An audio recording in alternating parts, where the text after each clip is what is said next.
Berikut ini 7 tips membeli motor listrik bekas agar tidak salah pilih.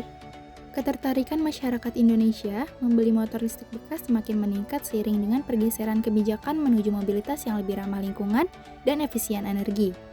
Banyak orang memilih membeli motor listrik bekas sebagai upaya mengurangi polusi udara dan menekan biaya operasional.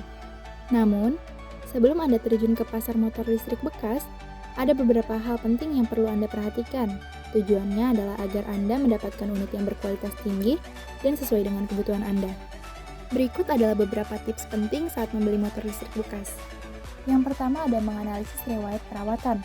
Sebelum Anda membeli motor listrik bekas, sangat penting untuk memeriksa riwayat perawatan unit tersebut. Tanyakan kepada pemilik sebelumnya mengenai frekuensi servis, dan periksa apakah unit tersebut pernah mengalami kerusakan besar. Penting juga untuk mengetahui riwayat kecelakaan. Jika ada, riwayat perawatan yang baik menunjukkan bahwa motor listrik bekas tersebut telah dirawat dengan baik dan dapat menjadi kendaraan yang andal. Yang kedua ada inspeksi fisik mendalam.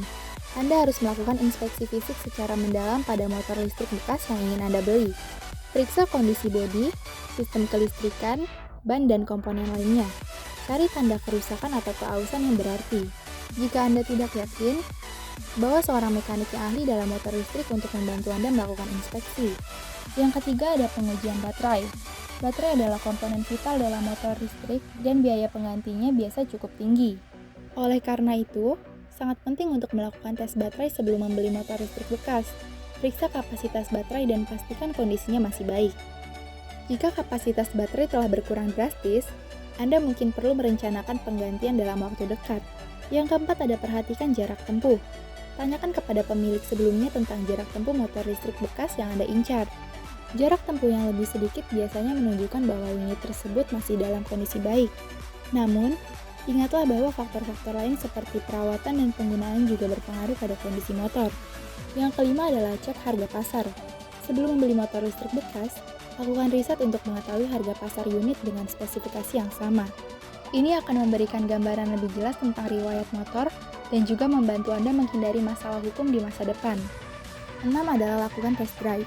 Sebelum Anda membeli motor listrik bekas, lakukan test drive untuk merasakan performa dan kenyamanannya. Perhatikan apakah ada suara aneh atau masalah lain saat Anda melakukan test drive. Tes jalan ini akan memberi Anda gambaran lebih baik tentang kondisi motor listrik bekas dan memastikan Anda merasa nyaman saat mengendarainya. Yang terakhir ada pemeriksaan dokumen. Sebelum membeli motor listrik bekas, pastikan Anda memeriksa semua dokumen terkait, termasuk bukti kepemilikan, surat jaminan, dan catatan servis. Ini akan memberikan gambaran lebih jelas tentang riwayat motor dan juga membantu Anda menghindari masalah hukum di masa depan.